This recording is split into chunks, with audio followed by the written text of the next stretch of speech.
Hello, world. Brad Abrahams is a documentary filmmaker from Canada who's currently based in the USA. Brad's documentaries feature some of the world's most odd and interesting characters. For example, he spent 3 years documenting David Huggins, a 72-year-old man who claims he lost his virginity to an extraterrestrial alien woman hybrid, and also claims he had multiple children with her. Brad also focuses a considerable amount of his work on conspiracy theory culture, dissecting the minds of people who believe in the most outlandish theories and ideas. This was a super fun episode. We got to jump down many different rabbit holes. Without further ado, please enjoy this episode with Brad Abrahams.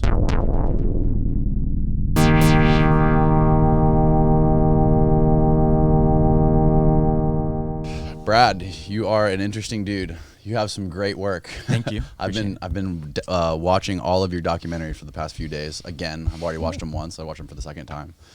Appreciate it. What the hell draws you to these types of characters? Yeah, so it's two things. One is really the biggest draw is... Scoot this thing a little bit closer. Sure. Yeah. The biggest draw is a fascination with belief and wanting to understand why these people believe in these things. But a smaller draw, maybe it's about, a quarter compared to the 75% of that is I also want to believe. There's like a part of me that holds out that, UFO abductions are maybe real, or Bigfoot is maybe real, or some of these conspiracy theories are real. And I think that's what draws all of us to this subject matter, really. Even if we're just watching and laughing, we still sort of want to believe that it could be real. Yeah. Yeah. Like I was telling you right before we started, the guy Mike Cleland, who wrote the Messenger books about the owls and synchronicities. Like I was telling you, I had him on here for a couple hours, and we were talking, and it's just as for me, as far as like my experience talking to people who claim to have been abducted by UFOs, I just started to question him so much the more and more we started talking. Yeah. You know what I mean? Like Yeah. I started to lose sort of like, I wanted to believe him at first. And then sort of as we started going down the rabbit hole and he started talking more about these synchronicities and how he believes he was like some chosen one and he had been abducted so many times. And it was sort of like his calling in life was to tell this story. Yeah. Personally, I sort of lost my personal grip on it. Did you get the same feeling with first of all,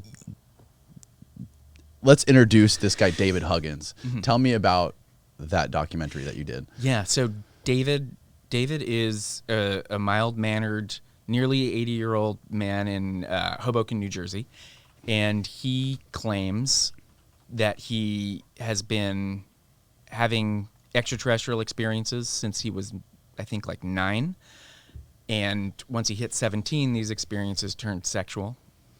He says he lost his virginity to one of these extraterrestrials at 17. I'm glad they waited till he was somewhat age appropriate.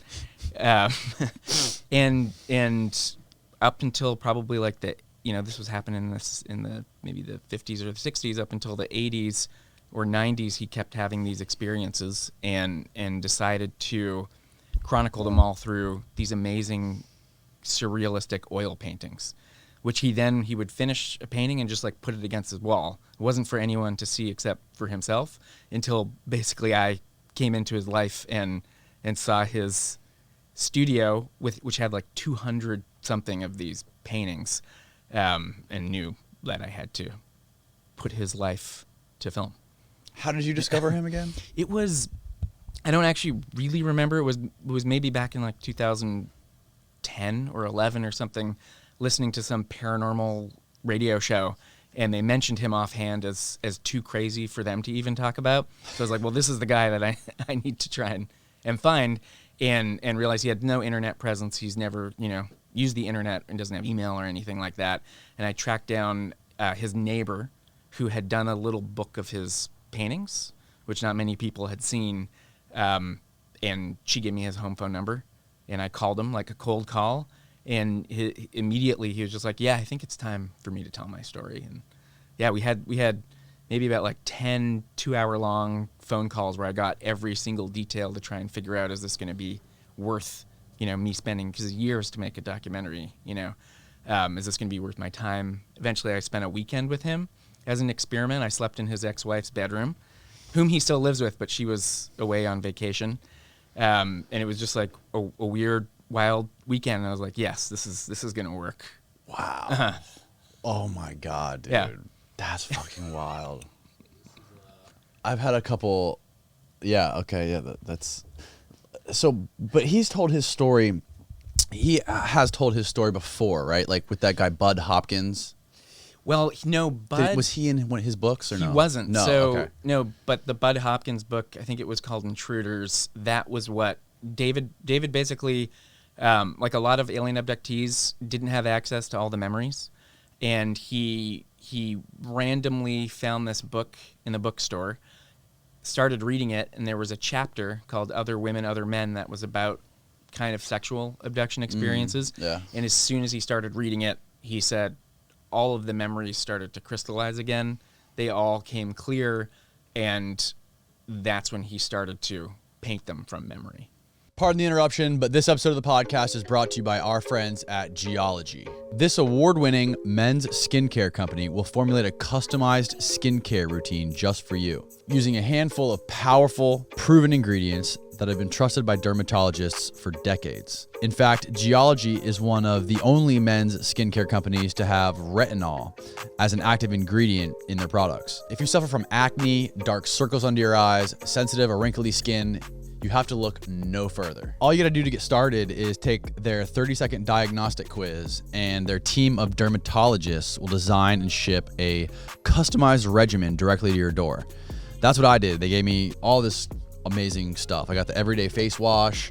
I got the dark circle wash because I got fucking bags under my eyes. The repair night cream is amazing too. It feels so good and smells so good. Their face wash is incredible. It smells amazing. I love the way it makes my skin feel after using it. And with over 4,000 5-star reviews, why not give it a try? Head to geology.com, take their free skincare quiz, and save up to 50% off your 30-day trial. Or just click the link below and use the code Koncrete50 at checkout. That's promo code KONCRETE 50 at checkout.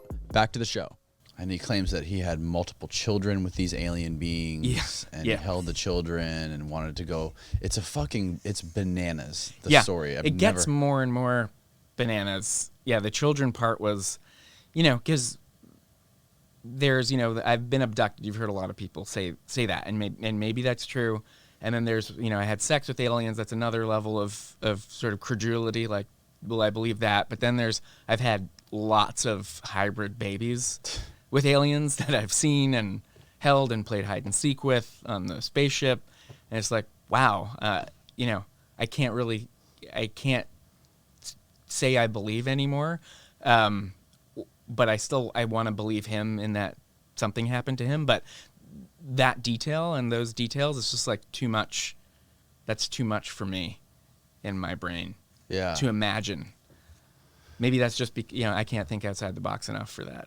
What was your first take dealing with this guy? Like the first weekend you spent with him, like what was your first reaction? Just totally disarmed by so down to earth, so nice, normal, like plugged into the world, like into politics and everything.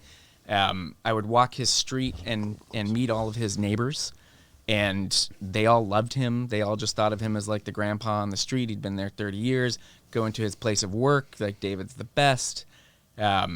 Most people just didn't even know that he had these experiences. He doesn't talk about them with most people.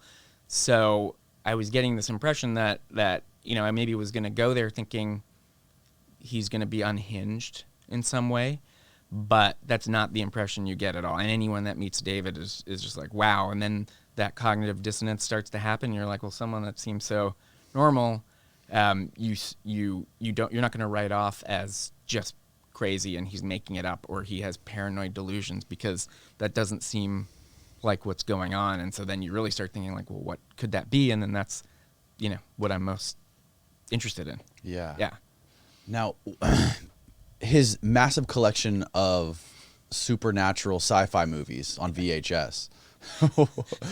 Did his obsession with these paranormal sci-fi movies start before these things happened to him? Before he started telling the stories, or at what point, because in the documentary, you make the connection, or one of the guys you're interviewing makes the connection, saying that these real life experiences that people have directly affect these science fiction stories, and then it's like it's a cycle, and then the science fiction stories affect the more real life situations people say they encounter. Yeah. So do you have like a timeline of when he started collecting all these movies and becoming obsessed with them? Yeah, so what's interesting is that seemed to happen later, just like in the 80s when he started collecting them, but he early on was that movie. Did you ever see John Carpenter's The Thing, the 80s one? Where it's like Kurt Russell, and it's like just these horribly disgusting like alien monsters. Well, the first version of that, the original version of that, came out the year that he had his first encounter. And so, or he watched it around that time, probably in the theater or something. Mm-hmm. And so there's these things, I'll hear things like that, and it's like, well, maybe then that's in your brain, and maybe you still had an experience, but you're like mapping on things that you're seeing, but still back in in the 50s and the 60s, that was kind of a UFO mania too. Like there was like reports of UFOs over the White House, and he probably, because there was no internet, he's probably had very little exposure to this stuff, but it was still there and around. And especially when he started remembering most of it, that's in the 80s, and that's like, prime UFO time. Yeah, a lot of his stories, a lot of his drawings are very similar to a lot of other really popular events, and he doesn't have access to the internet, so how would he know? Right, yeah. I don't know how much of that imagery I get the gray, definitely, I think everyone had seen, but insectoid beings. The praying mantis. Yeah, and the tall people, the alien women, those seem pretty unique. He did see he had mentioned like in a Doctor Who episode that he saw that he had mentioned he saw it, and he was like, oh, that's weird. It's like I'm having a memory, and I watched it, and it's like these giant ants, like these ant people that sort of look like his praying mantis. And so again, it might be that he had these experiences, and then he saw these mantoid beings, and they remind him of him, or he saw those and he's like, oh, I had, mapping that onto in his own brain. Yeah, it also reminds me of the whole Travis Walton story as well. Right, yeah. Like with the human/alien hybrids. Yeah. Yeah. Which was very odd. Uh-huh. And more terrifying. Like David, the Travis Walton story is like truly terrifying. And David is just like, oh, I had a good time. Yeah. Yeah. So overall, your experience with him and Doc, how long did you film with him? It happened over years, like maybe 3 years or something, but I would only go like a couple weekends per year to shoot with him because it was all self-funded. Mm-hmm. I got a little money from a production company, but it just docs take forever, and then it took like 2 years to edit it and put it together. But I'd basically, the first time I went and saw him was like 9 years ago. Wow. Yeah. Uh-huh. And he still calls me like every other day. Does he really? Yeah, he just checks in. He'll tell me if he had a weird dream, if someone buys one of his paintings. He just wants to know what's going on with me. Yeah. I want to buy one of his paintings. Yeah. Those things are amazing. Uh-huh. You got to do it in person. Yeah. Okay, you got to fly there and buy it from him. Pretty much, or if you have a friend in New York. So is this guy full of shit? Did this happen to him? What's your take? My take is, knowing him, he didn't make it up. He experienced something. Mm-hmm. And it's hard for me to believe that it's exactly as he described it, but so he might be like in the movie, the professor of religious studies says, we experienced something, but then popular culture is how we filter it and see it, because we can't even comprehend what that reality really is. So maybe, that's what I more lean to, that David was having what classically would be called mystical experiences, which are similar to psychedelic experiences without the drugs. Right. And yeah, they're like almost like religious experiences that David was having. And maybe it's like some kind of epilepsy. Like I talked to some neurologist or neuroentheologist, and there are types of waking hour epilepsy that They're very vivid hallucinations. Maybe, everyone's wrong and he has some kind of paranoid, delusional personality disorder. Maybe he is making it up, or maybe something really happened to him. Like all these things it could be. But I would just say that I think that he's just not lying. That's all I can say, is that he's not lying, that strange things happen to him, or he experienced strange things. And he's telling it as he remembers it. But if I were like with David when one of these things were happening, I don't think I would have seen what he was seeing. I don't think they were really happening in our like objective reality as we see it. Yeah. Sort of, it was like almost in another dimension, like a dream-like state. Who knows? Yeah, and I also, I want to clarify, I'm not saying that like all UFO sightings are this either. Okay. Because I think those can be different things, like UFOs, which now we have footage of from the military. Right.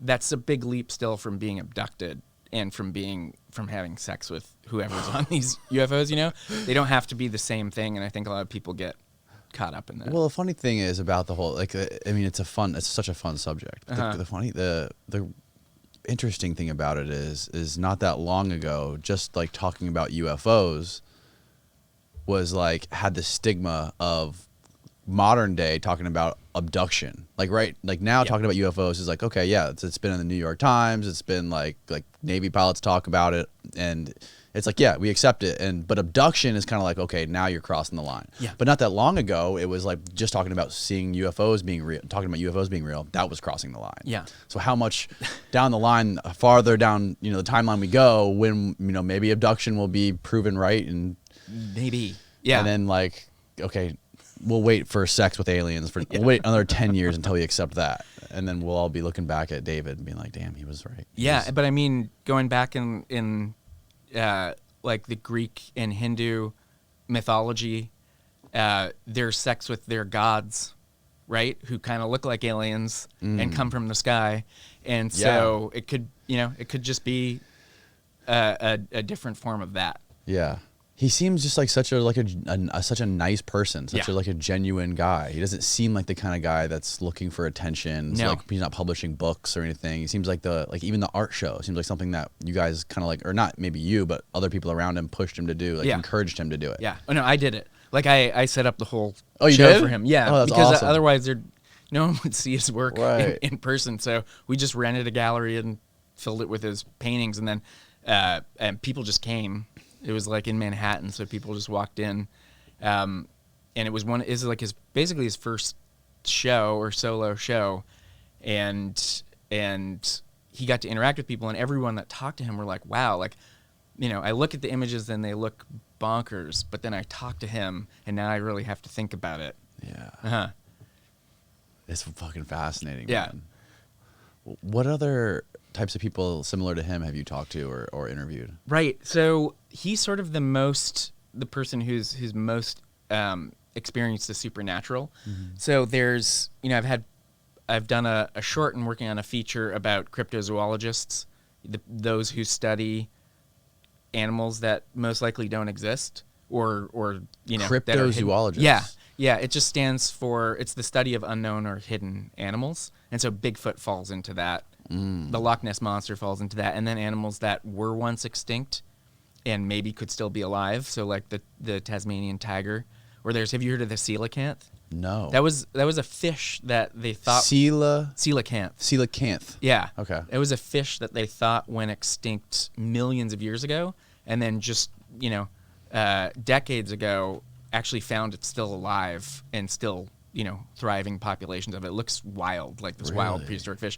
So that would be considered like a cryptid, what they study. Mm-hmm. And then it goes as far as there's like one called the Mongolian deathworm, which is sort of in between. Did you ever see that movie Tremors? Oh, of course. Yeah. So it's sort of like mini, or like sandworms from Dune. It's like these mini versions of that spit acid. It's one of the most terrifying animals in all movies. Yeah.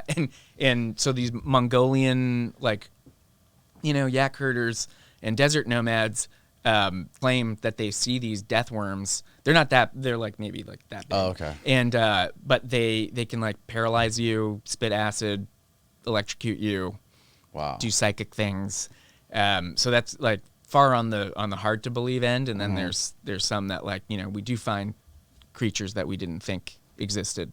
Yeah. I find it. I love the whole. I love the UFO subject, but when I talk to people about UFOs, I often find that they also believe in Bigfoot. Yes. And then it kind of just ruins it for me.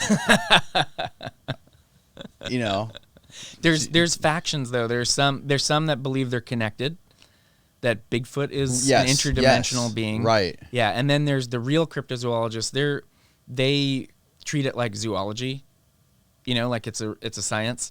And some of them are actually like primatologists, and they hate when people connect like UFOs and Bigfoot, because to them UFOs are the crazy stupid thing, and Bigfoot's the real thing. Right. Yeah. Yeah. There's I've heard of that, like flying saucers and UFO sightings being directly correlated with Bigfoot. Yep. Yeah. That's odd. It is. Yeah. And then I also did a short doc about a conspiracy theorist, and now working on a feature doc about a group of conspiracy theorists, and that's another kind of. That's another guy that was really nice guy. Seemed like. And another guy named David. He was named David, and an artist. David, and an artist. Yeah. Synchronicities, man. Exactly, and he, so he. That's. I'm not like really interested with the unraveling the conspiracies that he was interested in. It was more unraveling him and his beliefs and his psychology, because the conspiracies in that, they were like so out of this world, right? Like, no children died at Sandy Hook school shootings, and everything is a false flag, and like mind control stuff, which a lot of it, when you break it down, a lot of that stuff has precedent. A lot of it's come true. Yeah, like MK Ultra. Right.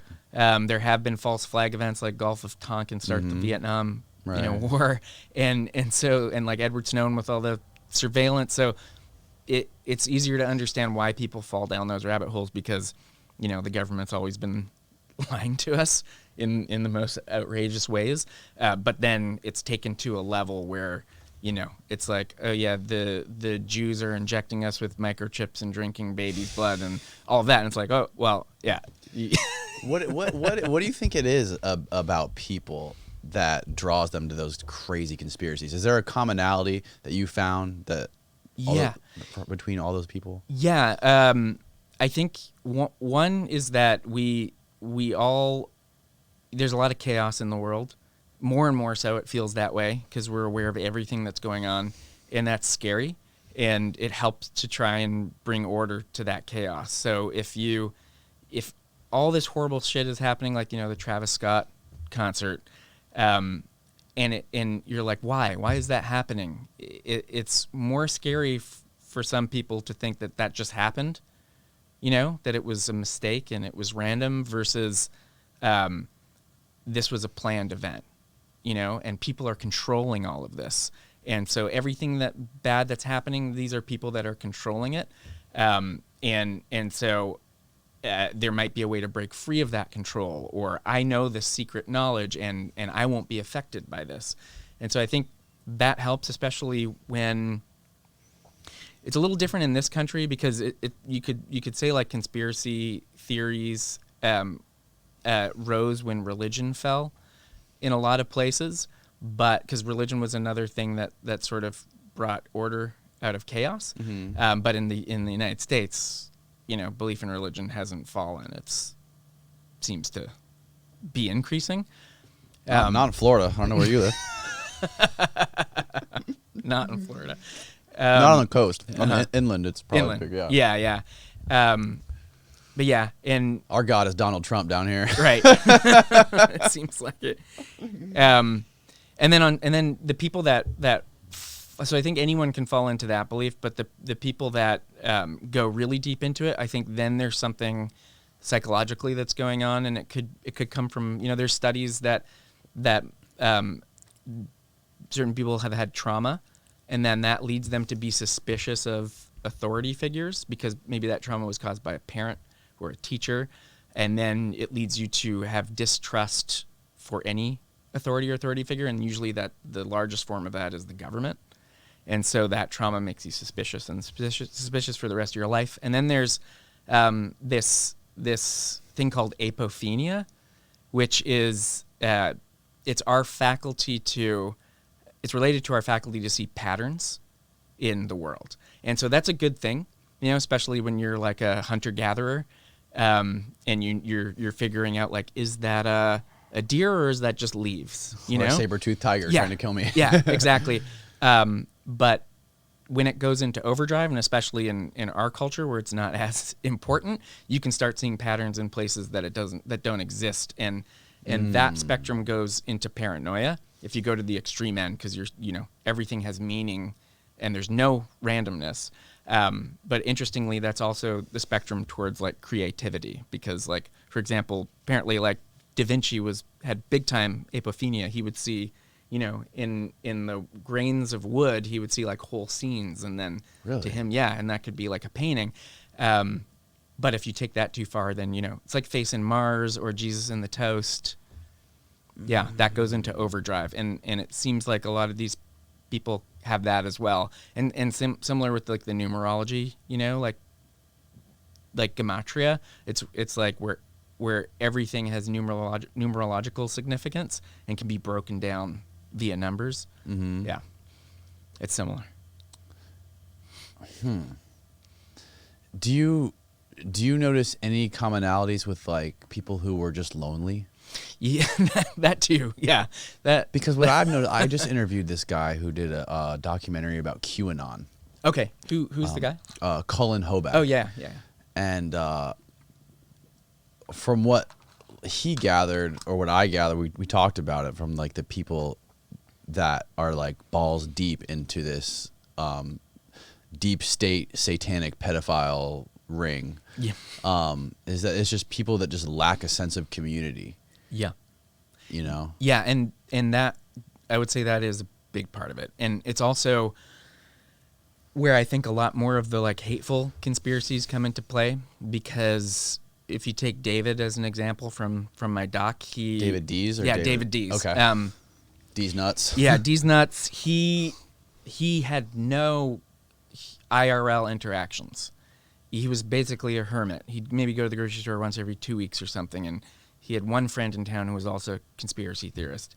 And so all of his interactions were just like online on Facebook and in YouTube comments. Mm-hmm. And as you know, it's a lot easier to start to marginalize people, to think people are idiots, and to be mean when it's only online. And your world gets really small. Even though the internet is big, your world gets smaller and smaller and smaller, because you're only interacting with the screen, like, and just your group, your like ever shrinking group. And so when people like me and my cameraman went out there to meet him, it sort of like blows his world open.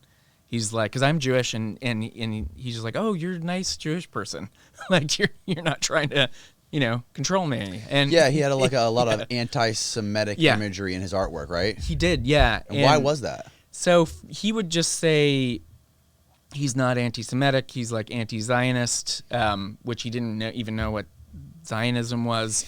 But it's I think he's just influenced by everything that comes before him, and behind every conspiracy theory online, it's like pretty much the Jews once you keep.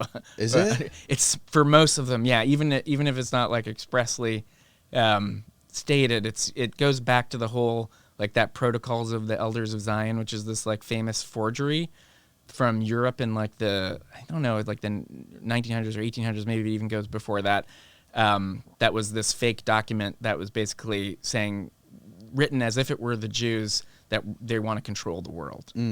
And so it was taken as being real. And wasn't there also something, the whole like Satanist baby eaters started back then too? It did, blood libel, yeah. Right. Yeah, and so I think that stuff, and that was always just because the Jews were the other, they were the other in Europe, the marginalized group that would never assimilate and had strange rituals, and they were from a far off place, and they looked a little different, but they looked just, the same enough that they could, sneak into our society. And so that's where it seemed to start. And never have been able to shake that, especially in the conspiracy world. But, you know, meeting David and him meeting us, it was just like, oh, wow, you know, nice normal guys are in my life now, and I can talk about things that aren't conspiracies. And he just sort of like lit up and wanted to talk about his bunnies and his cats and, you know, art and not talk about conspiracies. And yeah, he seemed like a completely different person. Yeah. Mm-hmm. How long does it take you to do something like that? That documentary you did on him, that was like a 15-minute short. Yeah, so that was another like self-funded thing. So it's like you just go there and you try and shoot as much as you can. And so we only really had a couple days to shoot with him. We wanted to go back, but he died while I was editing. My God. Yeah, and he didn't hint that he was sick. So I had no idea. If I had known, why I would have like shown him stuff and tried to go out and film with him again. So the editing part took like a year just because like I didn't know what to do with it. How did you find out that he died? I just saw his obituary online. Yeah, I was just searching him to get some like image reference of his work, and then it showed up in the obituary. And yeah, he had died 2 months after we filmed with him. And he alluded to like very offhand that he might have had some cancer, but that he cured it by drinking baking soda. As you had read on YouTube or watched a YouTube video, it was like you can cure your cancer if you make your body alkaline enough. And so he never went to the doctor. And he also had like an e-meter, like a Scientology machine. Yeah, it looks just like one, but it's different. It's called the Rife machine, and it basically works on the principle that every like virus and bacteria and parasite operates on a certain frequency, and if you like tune another frequency into that frequency, then it kills it all in your body if you hold on to these tubes. And so, I mean, he got hoodwinked into buying. Oh, this is it. They're thousands of dollars. Really? And the person who sold it to him hoodwinked him into buying like 10 of them so that he could resell them, which he was never able to sell any. And David was poor, so he just went into debt. It's super sad. Are these things, what are they used for? Are they? Nothing. They're just bullshit machines? I mean, I would say so. Maybe I'm wrong. Rife's world. Yeah, but it doesn't seem like there's anything to it. And in it, he's using it, and he's like, and I don't even feel a thing. Yeah. Where do you think he learned about something like? Is this something like he found on YouTube or like Reddit? Likely, yeah. He didn't really go on Reddit except to look at his own. There was a subreddit about him called D's Nuts. Oh yeah. I remember you showing that. So he would go on that subreddit. So basically, it was really popular. It was like now there's like 15,000 people in the subreddit, and wow, they would just post his art and make fun of it, you know, but it was super active. Like there'd be like 30, 50 comments on these paintings, and he would go on to read them because it was the only place he could see people like talking about his work. And so even though they were calling him like schizophrenic and crazy on there, he still like got a kick out of it, and he would make like burner accounts on Reddit and like argue with the people. What was you asked him about like marriage or relationships. Yeah. He said he got poisoned by something. Yeah, so he had never apparently had a steady relationship or in his adult life, and his reason was that he had been doing airbrushing as his job. He would do like big billboards and movie posters and stuff, which was a lot of it was done through airbrushing then, and he never wore a mask. And it's super it's like heavy metals, aerosolized that you're breathing in that that gets into your brain tissue. And cadmium was the major one. Cadmium, that's what it was. And so when he told me that, he said I got poisoned and like I had neurological damage from the cadmium, and he was sick for like years from that and never really fully recovered.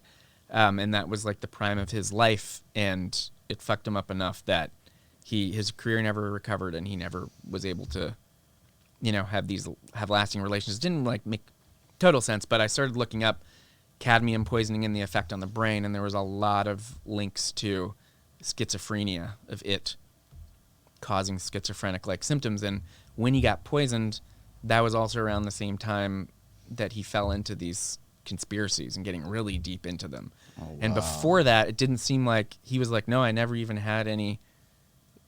I never thought about conspiracies or any of this stuff. Like he was into UFOs and that sort of thing, but it seemed to coincide. And so maybe, I drew like a thin link to maybe this neurological damage thrust him into like the deep world of conspiracies. Right.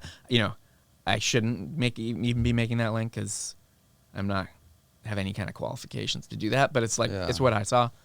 Uh-huh. Now, did you notice any like personality traits that were similar with him and people like David Hug, other David? No similarities. Not really. Oh, yeah, no, not really. I mean, they're both. I guess one thing, like the cryptozoologists and these people, they tend to be more introverted and a little more hermit-like, and spend a lot of time with themselves and self-reflecting as well. But then again, those are also like, people in history that have had like mystical experiences, are oftentimes, people are self-reflective and they go on these journeys alone and yeah. And you just find like ever since you started talking to these people and filming them, you're constantly drawn to these types of characters. Yeah. Yeah, with beliefs that make other people want to write them off immediately. Like if there's someone that someone else or most people would just say, don't waste your time talking to this person, they're crazy. Yeah. I want to really dig in and be like, are they? Or is what they believe really crazy? Why do they believe it?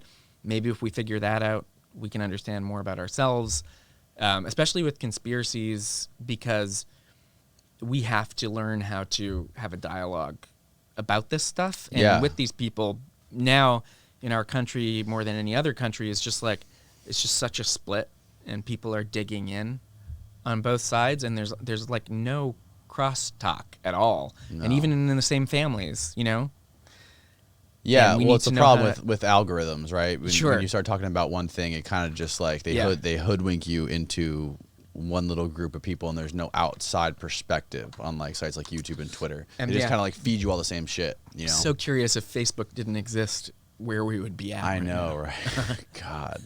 And then on top of that, which was something I talked to Cullen about, is the whole censorship thing. How YouTube and Google, especially, and Twitter, they censor a lot of the conversations around the conspiratorial stuff, and it pushes those people to the Chans, like 8chan and 8kun, pushes them to Reddit and BitChute. then BitChute, and then once they get banned off these big websites like Twitter, it just makes them more emboldened to stand by their whatever it is they believe, and they push it even harder because they feel like they're the one that's got the boot on their neck, right? Which is fascinating how all these the whole Q thing blew up from that. Is when the whole Q thing got banned from Reddit, and it pushed it to the Chans, which is essentially, if you follow the timeline, what blew it up. Into this massive mainstream thing, that everyone thinking that Donald Trump was some superhero that was going to take down these evil cabal. And still do. Yeah, and still do. And they're still waiting for JFK Jr. to come back from the dead and in Dallas, And his memorial is the shape of the letter Q. Yeah. And oh man, they have it is vigil for him still in, like, they were waiting for him, I think, like a week ago. And really, in Dallas? Yes, yeah. Really? Waiting. Did you go there and film it? I didn't. No, I did not. But that QAnon Anonymous podcast, they had someone there, I think. Yeah. They did. Yeah. Oh my gosh, I bet you would have caught some interesting characters there. Yeah, yeah. I feel like I've stayed away from the Q verse and even the Q verse and the sort of more political conspiracies, because everyone else is covering that, like Vice and other TV channels and websites and stuff. So I'm less interested in the more current affairs. Have you seen the HBO documentary? I haven't. Oh my I really God, should. Dude. Yeah, it reminds me so much of your work. It's like it reminds me of the same type of people. These outcasts. Yeah. The outcasts, the people that the lone, have no sense of community, don't have a lot of It's sad, but it's so fascinating at the same time. You know, and here, like in this area, it's like I'm right in the middle of it. There's so many people like that in Florida. Yeah. It's just. I mean, I'm in Texas, so. I've never been to Texas. I've been to Texas. I've been to the airport, but I've never been outside the airport. Yeah, I mean, I'm in the Austin bubble. Okay, so you're in like the Silicon Valley of Texas. Yeah, it just seems like you know, other cities I've lived. Like I used to live in like Miami and Fort Lauderdale. Did you really? I did, yeah, and Seattle and Toronto and You've been all over the place. Yeah, like liberal cities and Austin's like that, but like when you leave. Alex Jones lives there, doesn't he? Yeah, exactly. Which is funny, yeah, and he likes it, Well, yeah, of course he loves it. He loves being on all those podcasts that are in Austin. Exactly. Yeah. And he just I saw on the news today that he got charged or he got pled or he got. Doesn't look good. He's guilty for the Sandy Hook thing, right? Doesn't look good. I know a filmmaker who she's wrapping her movie on him, her doc. Oh, really? Yeah, Alex's War. She was embedded with him for like a year. What? Yeah. Mm-hmm. Like working, like doing her documentary with his permission? Yeah. Really? Yeah. She did that doc, that Feel When No GF. I don't know, TFW No GF, about incels. I haven't seen that. Yeah. And so she's kind of was in that community and got access to Alex. And he was cool with it? Yeah. I don't know the whole story, but yeah. Okay. Have you seen the final? No. You haven't seen, because they just wrapped it, right? Yeah. Okay. It's like, it's going to be in between. It's not, it's going to be sort of like both sympathetic and right. showing him for how he not just like a hit piece trying to make him look like a piece of shit. I think that's the only reason why she's able human to get into to film it. Have you ever met him? No, I've seen him. Yeah, just going crazy at like Barton Springs, or sorry, the Greenbelt, which is just like walking trail. Mm-hmm. And at the start of COVID, you had to have like a reservation to use the trail, so it wouldn't get too crowded. Mm-hmm. And Alex just showed up to go walking there, and he didn't have a reservation, and he just like lost his mind on the like poor park person, just this kid who was like, "I'm sorry, I can't let you in." Yeah, and he was just ranting. And about, you saw him just berating some kid. Wow, it's on YouTube too. Wow. Yeah. Have you followed the Bohemian Grove thing? Yeah, I mean that was kind of great. I thought that was fun. That was before Alex Jones was had sort of picked a side politically. He hated all politicians. Yeah. It seemed like, and seems like he's back there now. Oh really? Okay. Just from like lately, I've seen him on a couple podcasts, and he seems like he's changed his tune on he used to be like hardcore like Trump guy. Now he's like anti-Trump again. Okay. He changes with the wind, I guess. Yeah, I mean, and everyone seemed to hate Bush back then. Yeah. So. Yeah. No, that documentary that he did was pretty fucking cool back then. That Mm-hmm. he did way back in the day. It's on YouTube. Yeah. Huh.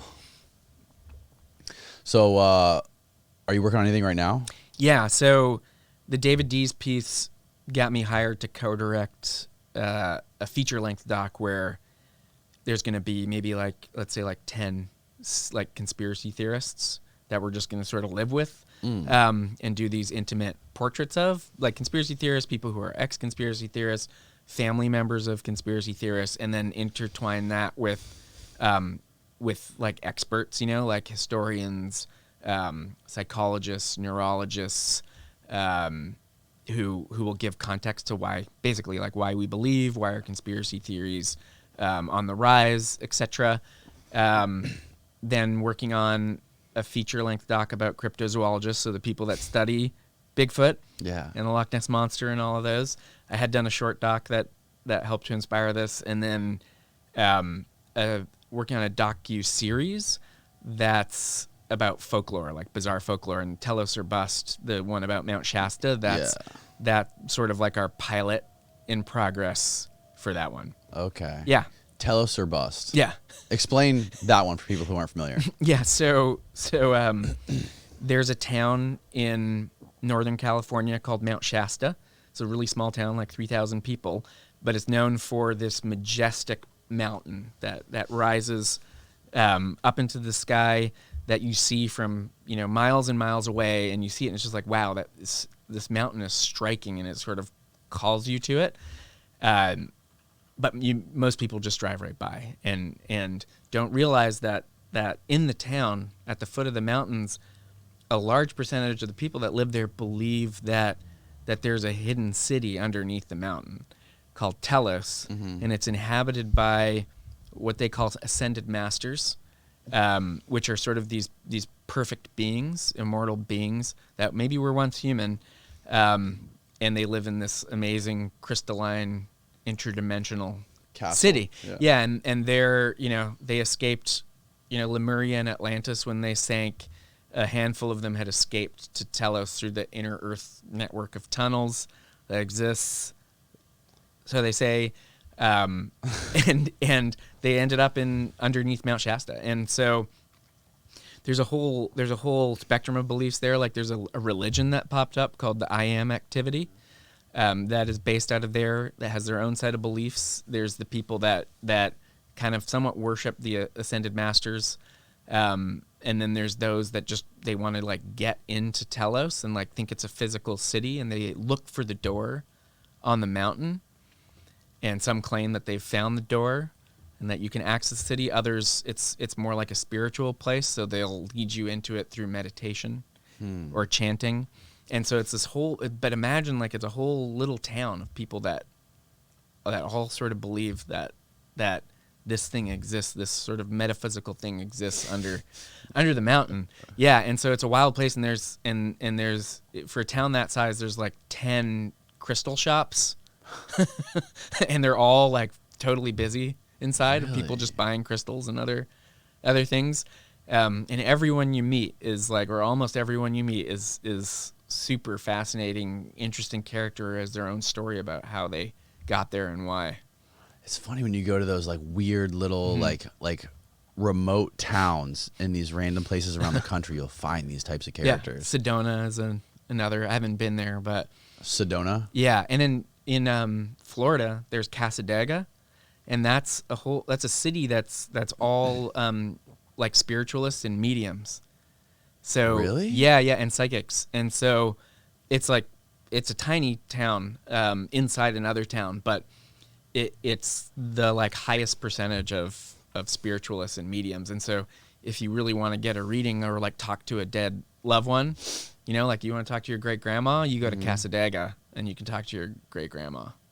Really? Yeah. Do you know what part of Florida it is? Yeah, it's central, a little north-ish. Okay. I think it's near, my geography is not 100%, but it's nearer to like Orlando. So it's not that far from here probably. Okay. Yeah. I'll have to look it up. Yeah, we want to do one of our episodes there. Okay. Yeah. Have you ever talked to a medium or anything like that? I'm not really. I haven't had a serious conversation with psychics, yes, but not someone who channels the dead. Right. Yeah. You have talked to psychics, though. Yes. Yeah. What is your experience with psychics? I talked to this man who's known as the greatest living psychic, or he's like the most scientifically studied psychic. Mm-hmm. His name's Sean Harabance. He's almost 90. And I found out about him because I'm working on another little short doc about this this scientist in Canada who he was made famous by his God helmet experiments. So he designed a helmet that stimulated your brain with magnetic fields and created like the God experience. And he studied. He died. He's a very reputable scientist and fairly well respected. And he had this psychic, Sean Harabance, into his lab to study his brain, to try and figure out like what is going on with this guy, and also to run studies where he would give psychic readings of people. He would do a scientific study designed around this, and the accuracy was pretty like statistically astounding. Mm-hmm. So he told me to go meet with this guy, and he lives outside of Houston. So I just drove and met him, and as soon as I walked in the room, he asked me how I was doing like post breakup, and I had just broken up with like a girlfriend of 3 years. Really? Yep. And then he started asking me about my work shoots that I was working on, and there's no way, because these are shoots that I haven't even shot yet. And he's like, oh yeah, so you're going to Africa, and like crazy shit. Like just as soon as I walked in the room, and I was just like, oh wow, because I'd never had a reading or even necessarily Where believed was in this it. again? In outside of Houston. Okay. And the problem is he's like Trinidadian and Indian, and his accent is like almost indecipherable. Like I understood just half of what he was saying. It was really hard to understand him. And he's super old and not in good health. And so I was meeting with him to see if I would want to film with him. But yeah, it was wild. And he's had, so pretty much every past president or administration has consulted him. And he was showing me like the official documents, like whatever, like with Bill Clinton, and Bill What? Clinton's asking him he's advising him on like soybean future prices, like crazy shit. What? Yeah. He has correspondence with all these past presidents, and the only one of, probably since like Reagan, that he hasn't consulted was, and Biden, I doubt he has, but was Trump. So Trump was the only one that and apparently, you remember Trump don't have time for that shit. Well, do you remember Corey Lewandowski? He was like Trump's campaign manager. Corey Lewandowski. Yeah, he was Trump's campaign manager, and then he like shoved some like a female reporter at an event and like bruised her arm, and then he was out. And does he live in Florida? No, that was Roger Stone. Oh no, and you're thinking of this other guy, the younger guy. Yeah. That's not him. Okay. But anyway, okay. So Corey, look that guy up he's talking about. Yeah. What's his name? Corey Lewandowski. Corey Lewandowski. So Sean Harabantz told me, I don't have proof obviously, but that Corey Lewandowski reached out to him and was like, well, Trump wants a reading. We want Trump to get a reading. And Sean Harabantz basically was just like, yeah, I'll give him a reading if he goes and sees like a psychologist or something, because like something's not right in his head. Before meeting him? Before meeting him, he said that. Man. Yeah, that's so that's the guy. Okay. Yeah, so he didn't want to give Trump a reading, basically. Oh, I wish he would have. Yeah, it would have been. Could you imagine being able to film that? I know. Yeah. Yeah. But yeah, I read a bunch of the studies that, he was studied at like, I think like Caltech or just some like, real serious educational institutions. Mm-hmm. And some of his hits, like his psychic hits were like 1,000,000,000,000 to 1 odds. Yeah. Yeah. But then other times, like with a lot of this phenomena, it's hard to reproduce consistently. Other times he was just like as good as chance, so it wasn't like every time he would be able to read someone accurately, but other times it was just like scary how accurate he was. Well, is he still alive? He's still alive. Look him up real quick. Yeah. How do you spell his name? Sean, Sean, and then Harabantz is Harribance. Harabantz. Okay. Yeah. So one of the things it's coming back to this me guy. now. Okay. He's very intense looking. Oh yeah. Yeah. That's what he looks like now. Yeah. The gray hair. Really nice guy. In Houston. Yeah, and so Okay. he didn't even learn to read or write until like in his like teens, because he had a severe learning disability. And also his brain has no geospatial faculty. So if he walks out of his house, he has no idea where he is. Like he's lost. Really? Immediately. Yeah. Like he just doesn't know where he is in space, basically, like directionally. Yeah. And there's when they had him in the MRI, there was like, it looked as if he had some kind of brain damage in certain areas. And so, the lay theory is like that, damage in one area could lead to some kind of abilities enhancement in other areas. Uh-huh. Yeah, I've heard things similar to that with like people who have had lots of brain trauma. Right. Yeah. Like they somehow become like excel in some area of their life, whether it be like business or whatever it is, or sports or amazing at math. And, Oh, that's so weird. Yeah. So does he not leave his house? Not really. I think with his wife. He has his wife, so she always has to be with him. Okay. Yeah, and he's so old now. I don't think they, do much. So did you end up filming with him at all? No, mostly because I can't understand. I can barely understand him. That's the problem. And I like to do interview subtitles. him. You can, but it's just the interview with him. I don't know what he's half the time I don't know what he's saying to me, and I don't know if he's answering my question, and so maybe his wife was there, but that's a tough one, and also a tough one to make. Like, how do I make that look interesting? Because all he does is sort of just sit at home, and his home is, it's not remarkable. And yeah, that's one of the cool things about your doc. Like the first one, what was the first one with David Dees? Like you're just confined to like his trailer, but you fucking made it look so sick with all of the shots that you made, and even when it comes to like you showed the montage of him creating that one piece, and you had like the wide angle just doing a 180 to him. That was so cool. Yeah, we put a 360 cam up. Between him and his computer, and we just like in post was spinning the circling camera. it. Yeah. Wow, that was fucking cool. Do you do any of the cinematography yourself, or are you just strictly direct I do a it? little. That one was shot by my buddy Cody Cobb, who's like an amazing photographer. And basically, like if I can, he did that as a favor. If I can't afford a DP, I'll just shoot it myself. But I always want to hire a real cinematographer when I can. Like Love and Saucers, that was shot by, or most of it was shot by the guy who did Napoleon Dynamite. Who shot Napoleon Dynamite? What was? Love and Saucers. What's that? No, the David Huggins one. Yeah. Okay. I didn't understand. I thought you said 11 saucers. No, Love and Saucers. Yeah. So the guy who shot Napoleon Dynamite shot that? Yes. What? Yeah. That's fucking wild, dude. That was another one that was shot fucking amazing. And the way, also, like I noticed the way, like that you guys like spliced the B-roll. Like I love the way you cut those things. You know what I mean? Like first of all, you started it with like just. I was raped, or I lost my virginity to an alien when I was 17 years old. And then it just like cuts to him like in a fucking valley or something. Like so cool the way you did that. What I was about to say before I went into that, we're talking about psychics. When I first had Mike Cleland on, his stories about like owls and UFOs, like the synchronicities of, how whenever there's owl sightings, there's UFO sightings. And his theory is that, when people see these owls, what they really are as aliens, sort of using some sort of like visual mind trick to making you think it's an owl, so you don't think of it as you don't remember you saw an alien. You have this implanted memory of seeing an owl.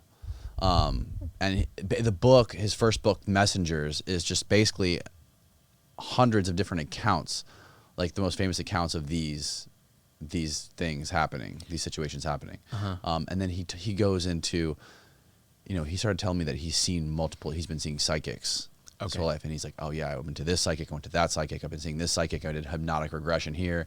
I've been in hypnosis hundreds of times, and starts talking about all these psychics. And I'm like, whoa, like, first of all, I am like deeply skeptical about psychics. Yeah. So he starts like talking about his like unwavering belief in mediums and psychics, and he sort of lost me there, which is the same thing with Bigfoot. When people I start talking about UFOs with people, they start talking about Bigfoot. Yeah. I kind of like lose it. Yeah. You lose me there. I think with psychics, what I think is like a lot of these things, 99.99% of it is not real. And maybe not necessarily that the psychic is a scam artist, but that they're just, saying what's coming to them, or they are scam artists, but that there's like enough there and enough evidence that 0.0001% that like something is going on. It's like, are you familiar with the remote viewing phenomenon? Yes, those experiments? A little bit. Yeah. So that, government program that lasted 20 years, many millions of dollars put into it that had results. Who was the guy, the billionaire who did that? Who like put a bunch of money into that? Bigelow. Yeah. So I don't know if he specifically put money into the remote viewing. He put it into the like UFO stuff.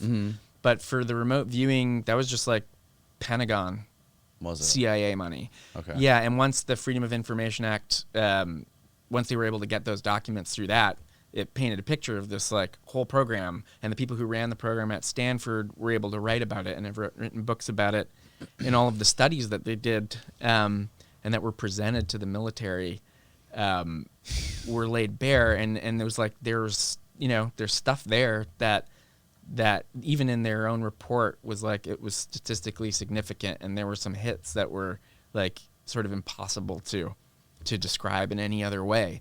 And so I do think that, especially with like psychological stuff, this like the psi as they call it, that there's something there that, and it doesn't have to be like that it's woo woo or like magic. It's just we don't even really understand consciousness or how consciousness works. So it could just be something we don't understand. You know, it's like a sense that we have that's incredibly rare that some people can tap into sometimes. Yeah. And, you know, see at a distance, and that we just, you know, simply don't understand what's going on there. And so that I think that is pretty interesting and like could be real. But that's still pretty far from like a psychic telling you about, you know, what went on in a past life or. Yeah. You think some people are just born with just like say there is another like parallel dimension to us. Like some people are just born with a better comprehension of that, or they can see it more than other people can, or they have better access to it, whether it is just like some sort of genetic thing with their brain and with something that we don't understand, like a genetic consciousness. Maybe some are more predisposed to it, but with the whole remote viewing program that the government was funding, the point of that one was that they could teach anyone to do it. Okay. And that, so they would just teach people that didn't seem to have any ability. And that was the point of it, was that they could train what they called the psychic spies to like, it was all to like spy on Russia, right? You know, during the Cold War. And then the Cold War ended. They're like, well, we don't need psychic spies anymore. Right. And we also have, you know, satellites. right. That are better at it. So, how many people successfully were able to do remote viewing? I wonder. Oh, it was an all right number. There was like, you know, a handful that were really good at it. Like consistently pretty good. But there's a great book just called Mind Reach. Mind Reach? Yeah, that is like sort of details the program. And one of the guys who ran it, he lives in Austin, Texas. Really? Now. Yeah, so I want to try and, he's like, again, another guy who's like 90 who I need to try and get before he Dude, these like these films that you make, they take so long to make. Like especially with like David Huggins. You said 3 years you were filming with him. I have similar experience doing stuff like that. Before I started this, I did a lot of like similar types of like docu-series stuff. And my experience with it is like just like you explained, like the first time I visited this one group of local fishermen around here. I did a similar documentary about commercial fishing, and like the people, like the lowest level, like the deckhands. And we met with the first guy, and it was like, holy shit, we just like discovered another universe. You know, we're gonna go down this rabbit hole, and we filmed it for like 6 months, and then I sat on all that footage for like 3 years before I even touched anything, started editing anything, because it was just such a daunting idea to edit and package all of that shit. Yeah. And eventually, I don't know what it was, but I just like sat down and started going through it. And then once I got like a certain percentage cut, I was like, okay, now I can start like taking bites of this thing and eating the whole thing. You know what I mean? I sat on my first Huggins footage for like 4 years. Really? I didn't touch it. I didn't look at it. I was just like, I just can't motivate myself. I don't think it's going to be good until I finally I cut just like a little thing out of it to show people. And then that was the motivation to get into it. Like cut a little teaser and show people, get the the real world excitement. Exactly. And it sort of makes it real. You know what I mean? Put some music to it, and then it's like, okay, now I'm going to do it. And that's basically also what I learned from, because I worked in ad world too. Yeah. Before this, and still kind of do. And that was like a good skill to learn, is like packaging something and making a thing that people will actually watch without turning away. Did you, now when you come up with these ideas to film guys like this, did you just sort of like have the idea and you want to like fund it yourself until you can sort of like figure out how someone else can help you fund it and make it better? Or do you just want to put it out on the internet and just see what happens? Yeah, it depends. The great thing about making docs is like you can just start. It's always good to plan and think first, but I can just go with the camera and audio. It's not going to be great, as good as it can be, but I can do something that I like with the D's thing that like we can put online. And I didn't wait for any funding for that one or anything, but then it did lead to interest in doing like a bigger project out of that. So with the series, with the folklore series, we shot that Mount Shasta thing as a little proof of concept. Same with the cryptozoologist stuff. I think we just sort of have to start because similar like with the ad world, like people aren't gonna get behind something unless they can already just see it and see at least a part of it, and especially now you have to show people exactly what it's gonna look and feel like before you actually make it somehow. Yeah. I have like a bad taste in my mouth from that whole world just because like I've done a lot of like short documentaries like you have, not recently, but when I did, like I would have production companies calling me or like, production companies that have deals with whatever network it is. And they're like, hey, we like that. Are you working on anything else similar to that? I just feel like they're fucking real estate brokers, calling me just trying to make some money on something cool. And it's the same thing with podcasts. Yeah. A lot of there's like executives working at production companies just scouring podcasts, trying to find somebody to do a show to sell to Netflix. Yeah. You know what I mean? It just feels just like a fucking it's gross. A car delership. Yeah. You know what I mean? It's pretty gross. Yeah. Gross. That's a good word for it. Yeah, it's the maybe idea. I'm just bitter because I've never put a documentary on Netflix. It's just sort of treating it, like disposable, like consumer goods, like just thinking of it as content as opposed to a story. And yeah. And anyways, I don't know where I was going with that, but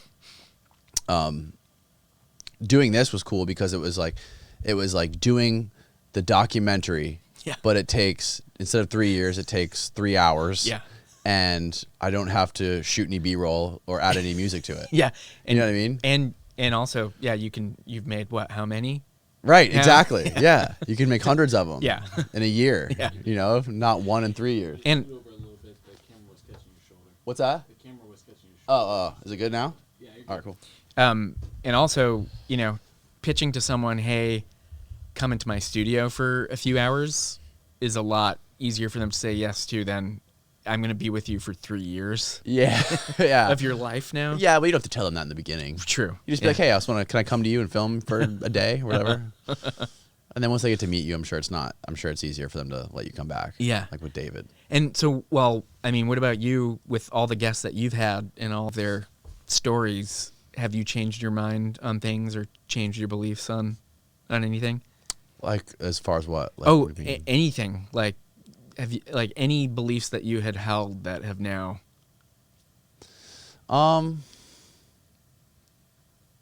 Not really. I haven't really changed any of my beliefs. I don't know. I don't really have very many beliefs that you could probably change for me. I'm more of just like open to learn. I've learned a lot. I can say that. I've learned a lot of things. I've gotten better at like before I started doing this, like I was similar to you. I would just go out and film something interesting, let the camera roll, and I would just try to like package it into something like a cool music video that was weird to watch. You know what I mean?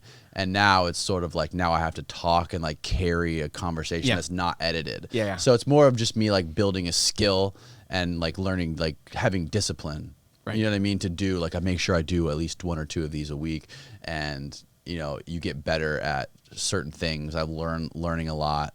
I always I have this like inner war going on whether I should just do these or go make more documentaries, because the documentaries are much more fun to watch than fucking a podcast. Yeah. But well, what about when you see owls now though? Oh, I don't see owls. I never see owls. Aliens don't want anything to do with me. Are there even owls in Tampa? I don't know. Yeah, there's a few. My mom has owls. My mom sees owls all the time in her backyard. Okay. She has these little tiny owls. So my mom might have some sort of connection to aliens. Yeah. But No, I don't know. I'm like, I love having the conversations. Sure. I don't think I could say I don't want to say the guy's full of shit. He could totally, everything he's saying could be real to him. But I don't really think about it that much after the conversation either. Like once we do the podcast, I don't dwell on it and and think about it a lot. I just kind of I remember the conversation. I remember the important parts of it. I try to retain as much of it as I can, and try to carry it into more conversations so I can just keep learning more and so on and so forth, and just keep having better conversations. I try to treat these like documentaries. I try to treat these like little mini documentaries as best I possibly can. Yeah. So, anyways, that's my story, and I'm sticking to it. You've had such a wild group of people. Yeah. Just look at the list. I know, nothing's consistent. It's not very consistent at all, especially when I'm trying to pitch a legitimate person on here who's not into any of the crazy fringe ideas, cultures. Right. You know what I mean? There's one guy I had on here who's he's a doctor, a nutritional doctor, scientist. Uh-huh. And then typically when I try to reach out to people, I should show my credibility. Look, I've interviewed. Yeah. Well, put aside they're all criminals and conspiracy theorists. Yeah. So it gets weird sometimes when you're trying to talk to new people. Yeah, that's happened to me as well. With really? Work, where they'll go look on my website and be like, "Oh, you interview wackos." Yeah. Right. No, I'm not gonna be in your film. Yeah, the consistency is the biggest thing for me. It's just trying to remain consistent to it. And there's a book about it too that I really like. I forget, the name is escaping. The War of Art. Okay. Have you heard of that book? No, I haven't. It's all about the guy's name is Stephen. His last name's escaping me. Anyways, he's a writer, and he just talks about confronting the muse. You know what I mean? Confronting resistance, right? The muse is a thing you get all your creativity from and flows through you, and just your connection with your creativity is hindered by resistance. Resistance can be anything, whether it be eating or checking your emails, going on your phone, playing video games, watching movies or whatever. And it's the resistance is the one thing that stands in the way of you and the muse. So every single day, if you're a creative person, the last thing you want to do is get up and go to work in the morning every day at the same time and have a routine. Mm-hmm. So his whole thing is, always sit down every day and do your work, whether you feel good or bad or creative or dry, always sit down and, put in the time every single day. And that's what you have to do. That's what creativity is being consistent and being disciplined in putting the time into your craft. Yeah. You know what I mean? And I was never like that before. I would just be I have to be inspired to do something. So even when you're not inspired, when you don't feel that calling, that pull, you know what I mean? When you don't feel that, still sit down and push. So that's what I gained. I made the connections between doing this and that book. Yeah, I mean that's always been my problem, and it's still my biggest problem is not forcing myself or disciplining myself to work. I have to be excited, and then that's why things take years. Yeah, to finish, the resistance fucks you up, man. Yeah. The resistance, you'll grow old and fucking look back and just be like, God damn. Yeah. I also feel sometimes looking back, in my early to mid 20s, that was man, that was the most creative time of my life. So when I made some of the coolest shit or did some of the coolest shit I ever did. And I always wonder if that sort of connection to the muse, whatever you want to call it, better. If that dwindles the older you get, you know what I mean? Your connection gets worse and worse and worse. The reception goes down. I mean, even Hunter S. Thompson, I don't know if you've ever seen he had a schedule. He his sort of daily schedule, and even which included all the drugs that he would consume. Yeah. But even he had this set block of time where he would write, no matter what. Really? Yeah, and no matter how fucked up he was, he would sit and really? write. Yeah. Huh. And it would end up being at midnight or 3 a.m. or something. But yeah. Yeah. Yeah, I've actually he's fascinating. I've been wanting to go down the rabbit hole of his story and his documentaries. I just haven't done it yet. Yeah. He was a fan of Florida. Was he? I think he spent some time in the Keys. Did he really? Yeah. Oh, the Keys. Have you ever been to the Keys? You're going there right now, aren't you? I'm going there tomorrow, yeah, for a month. What are you doing there? I got invited to an artist's residency. So basically they give me an apartment and a studio, and to just and like a bicycle, and for a month, and like it's just a space for me to work on whatever, without what I want to work on, without any distractions of like home, Really? and family, and yeah. So what are you gonna do? I'm just gonna like write, work on a movie, like a screenplay idea, work on these docs, like researching, editing. Mm-hmm. Yeah, I'm writing a podcast episode for the QAnon Anonymous guys. Oh, really? Yeah, it's gonna be on Mount Shasta.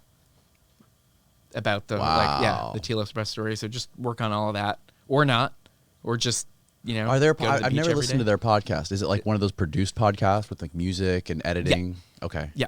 I love those podcasts. They have And they're like pretty good budget. serialized, right? Like they tell stories like through Sometimes, episodes. yeah. Okay. Sometimes they'll be multi-parts, but actually usually it's just like they'll get into some character in the conspiracy verse, and that's what it's all about.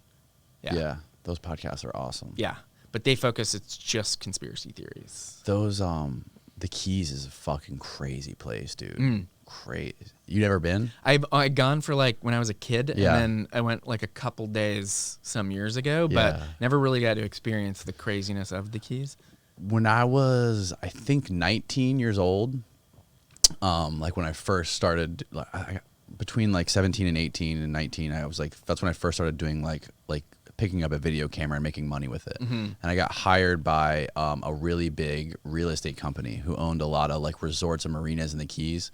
And through knowing somebody, they hired me to do video tours of all of their resorts and marinas, and they owned apartment buildings everywhere. And like not apartment buildings, but like the condo buildings. Yeah. So I was going to like big houses, condos, all these things all over the Keys by myself with a little Canon GL2. And I was there for, I think, 2.5 months when I was like 19 years old by myself. They gave me like a little hotel room. I would start in each town. So I'd start in Key Largo, go to Yeah. Islamorada, Marathon, then down to Key West eventually. And I was by myself the whole time living in these tiny little hotel rooms. And they gave me a per diem of like $60 a day. And I would save it. And I brought my spear gun with me. And every night I would swim under the bridges because there's bridges, wow. it's fucking bridges everywhere, dude. Like every mile there's a bridge. Uh-huh. And I would swim under the bridges at night, and I would shoot lobster illegally. And I would rip the tails off underwater because it's so illegal to do this. And I'd rip the tails off underwater and stuff my board shorts pockets with lobster tails. Then I go to Publix and buy canned corn. And I would bake the lobster tails, eat lobster tails and corn every fucking night, dude. I've saved so much money. That was an amazing adventure. But Key West specifically is a crazy fucking town. Yeah, I just imagine. I mean, a lot of drug running history. Oh yeah. Tons. And some like Cuban history, and I hear there's still a lot of illegal like cockfighting Oh really? going on there. I wouldn't put it past them. Yeah. Yeah, a lot of crazy shit down there. It's a fun place to party. A lot of college kids go down there and get fucked up. You should have. Did you see Square Grouper? That Billy documentary? Corbin's documentary. It's been a while. It's Yeah. been a while. Yeah, I've seen it. You should have this guy on. He lives in Everglades City. Dave Shealy. He was in. I don't know if you saw my short about the skunk ape, which is South Florida's Bigfoot. Yeah. Did you see you that? did one? that? Yeah. That what was? Is that on like Vice or something? No. Maybe no. I think maybe you saw something else. I just had a guy in here like 3 weeks ago. Who lives in the Everglades. He's like a big weed pot hauler guy. Was that Dave Shealy? No, his name wasn't Dave Shealy. Oh, okay.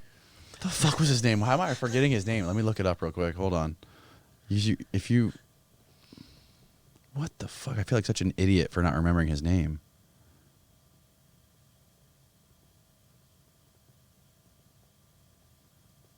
This guy. Tim McBride. Can I see his photo? Yeah. I don't know him, but he lives in Everglades Google City. it. This is like a bad photo. Just Google Tim McBride. Yeah, he was like one of the biggest pot haulers in Florida. And he got like a really long prison sentence. So Dave Shealy did that stuff as well, but he's also Tim Was he- McBride type in saltwater cowboy after that.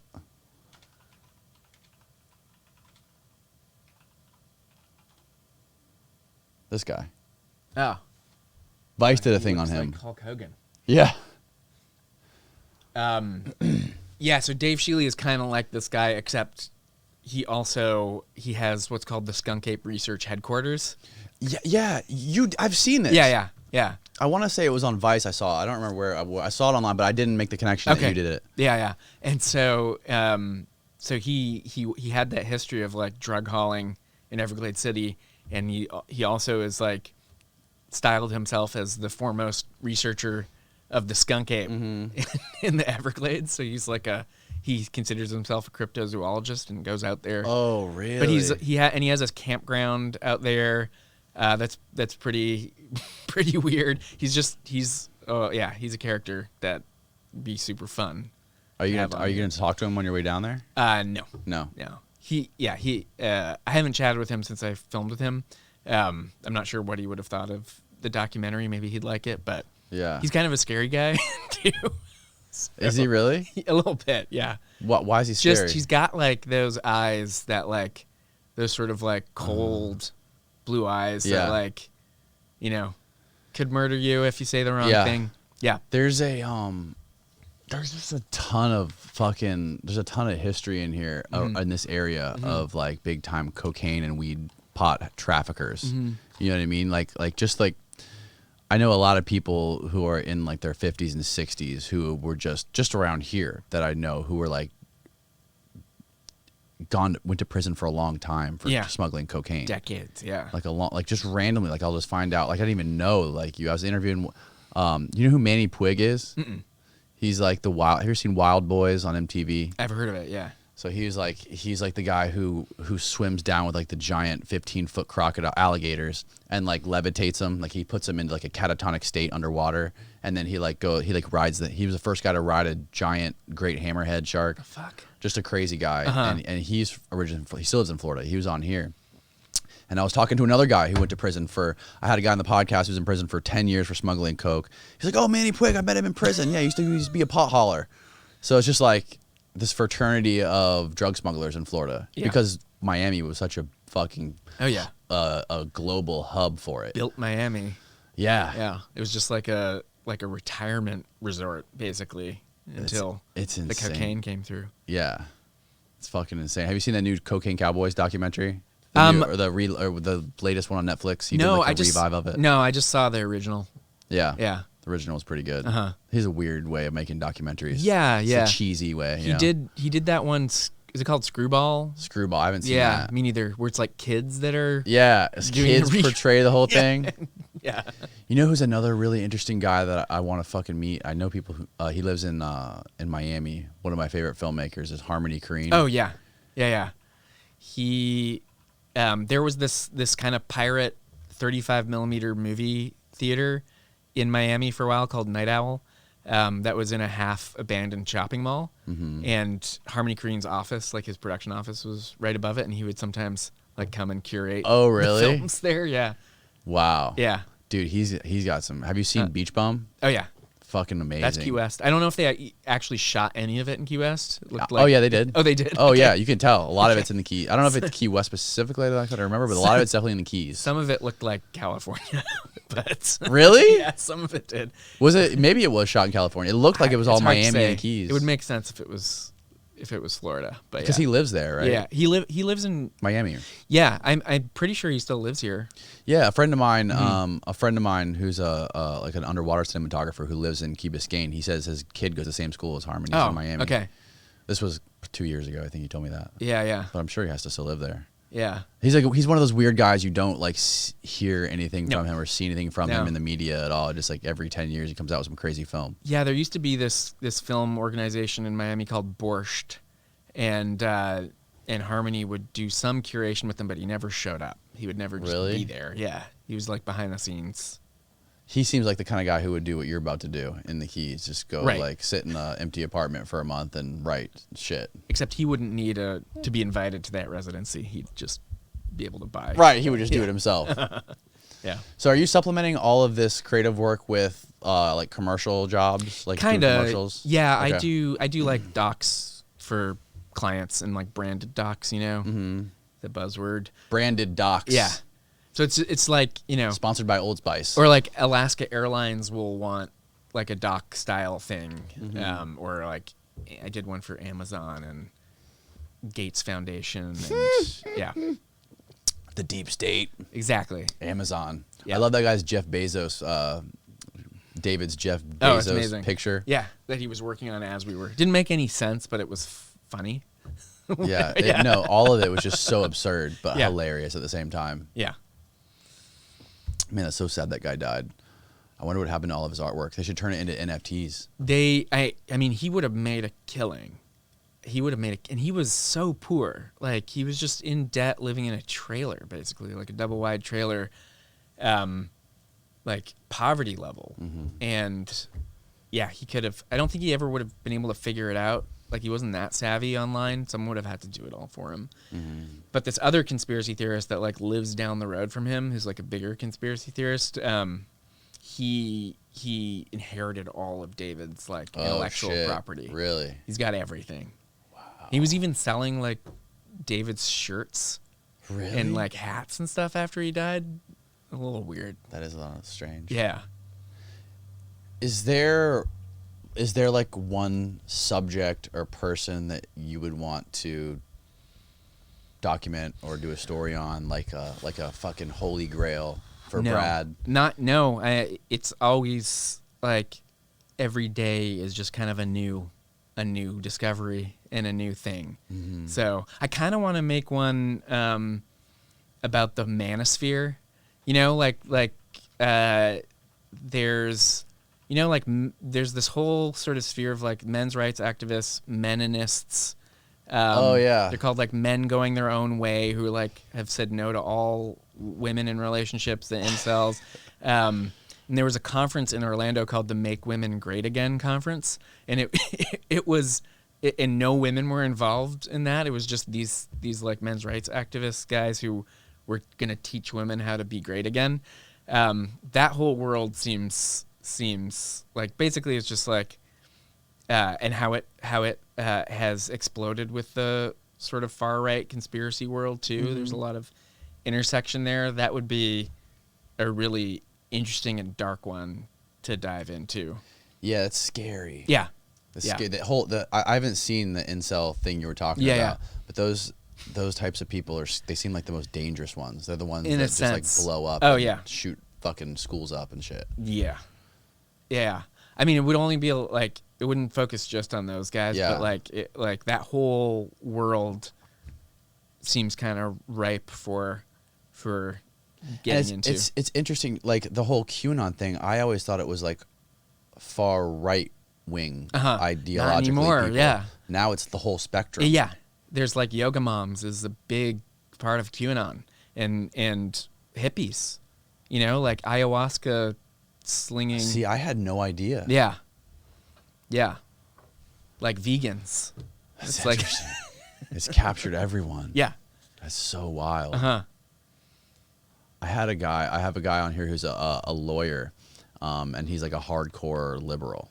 Okay. I wouldn't say like hardcore. He doesn't like go out like flaunting it like most people flaunt their rebel flags, but he has this obsession with representing like the most extreme polar opposite of himself.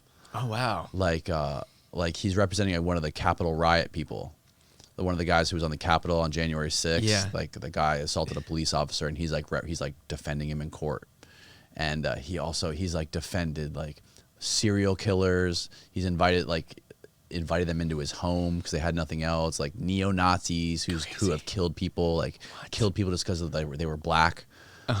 Represented these people and just like gotten into their heads and like spent so much time with them. It's just like so interesting. I mean, maybe how people want to do that. Like this guy, I'm like, dude, like you need a video camera. Yeah, you gotta be a fucking filmmaker, not a lawyer. Instead of but he's got way more money than that's true. Most documentary filmmakers.